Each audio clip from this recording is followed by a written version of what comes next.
Dane, lovely to have you here. Brendan, thanks very much for having me again. So we can. What are we specifically talking about today? What we're talking about is, we look at our leaders in the world, for example, and a lot of times we say, well, they're not doing a very good job, but we're not asking what can we contribute to that. What do we need to contribute ourselves to changing the things that are going on in our lives and on the planet? And that's really what it's about. So what can we do to sort of change things, to make an effort? Number one thing is we can start by asking a question. A question such as, what contribution can I be? What contribution can I be to changing this situation that I'd like to change? Right. What most of us do is we come up with a conclusion and we head in that direction, and that's all we'll see. When you ask a question, it opens up possibilities that we never saw before, and that's the beginning of creating a different choice. Is that easy to do, though? Well, if you're willing to do it. Right. So that's the thing, I guess, is having the mindset to go, right, I'm wanting to make a change now. Yeah, and I'm also willing to be a leader. What leadership is about for me is being willing to be a leader in your own life, regardless of whether you have followers. It's not about getting people to follow you. It's about knowing what you know and what you need to do. Well, they're your strengths, aren't they? Yeah. Really? Working with your strengths to try and pass that on to... That is exactly what it is, working with your strengths. For example, let's say a mother, she knows always what to do for her kids. And she knows when there's something that is not safe and not right. Even if somebody else says, hey, let's take the kids here, she goes, no, I'm not going there.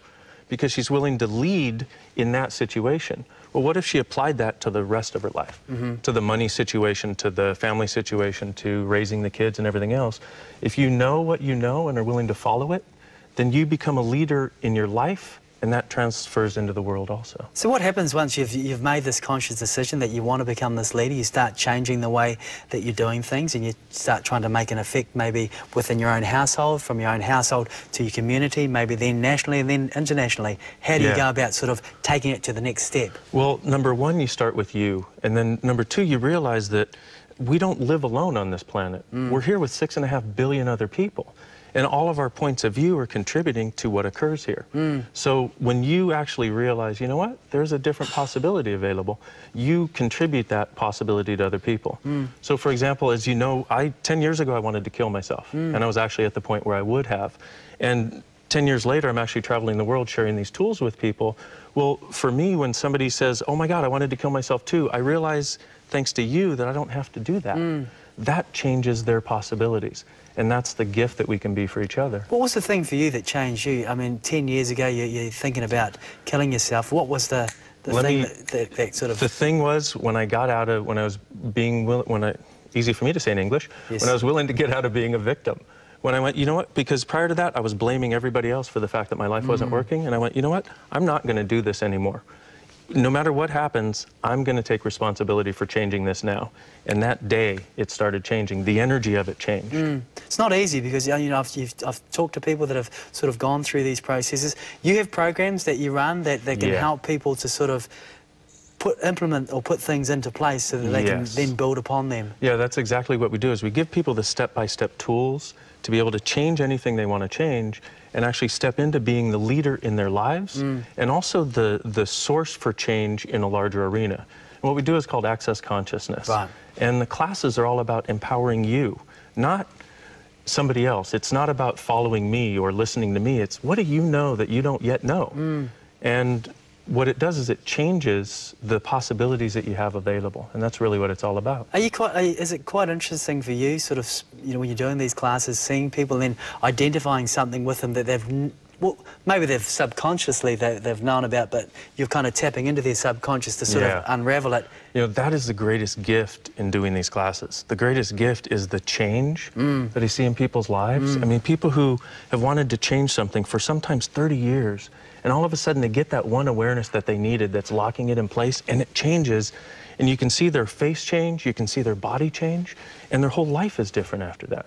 It's the most amazing gift in the world. So the last time you were on, you had a book. You've got another book coming out in the spring. In the spring. It's called Being You, Changing the World. Right. So that's got providing tools for people that are wanting to sort of move forward in their lives. Yes. It's sort of like Chicken Soup for the Soul meets The Secret meets steroids. Right. On steroids. Okay. Right. It's kind of like that because it's inspirational, but in reading it, you tap into this energy of awareness, of possibility that what if things didn't have to be the way they were yesterday?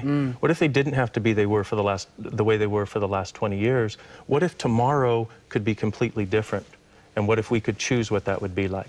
How does it make you feel when you're doing all these classes around the world and seeing people change? I mean, it must empower you as a person. Absolutely. It's like I said, it's one of the greatest gifts I could ever receive. You know, getting to travel the world and making money and being able to pay rent is really nice, but that pales in comparison to seeing someone's life change and knowing that I had a part in it.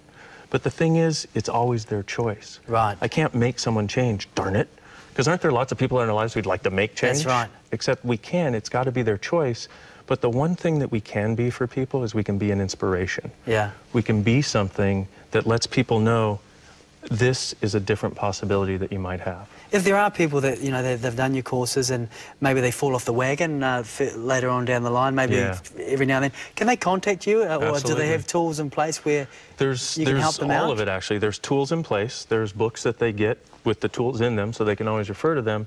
And I give people my cell phone number and say, look, if you've taken a class with me, you get 5 to 7 minutes of my time free of charge. Really? So does that happen that often, though? It happens a lot. I get about 50 phone calls a day when I'm not out of the country, and usually only about 20 when I'm out of the country. So, so it does happen a lot. Here in New Zealand, I know you're heading over to Australia to do some classes over there. Yes. Do you get a lot of people sort of wanting to come along and listen to your message? Yeah, quite a bit. One of the interesting things is our access consciousness has been growing rather dynamically in the last year. Right. And it's interesting because I talked to somebody else in the self-help industry, and they said that the people they were working with, their numbers had gone down 60 to 70%. And I went, wow, that's interesting.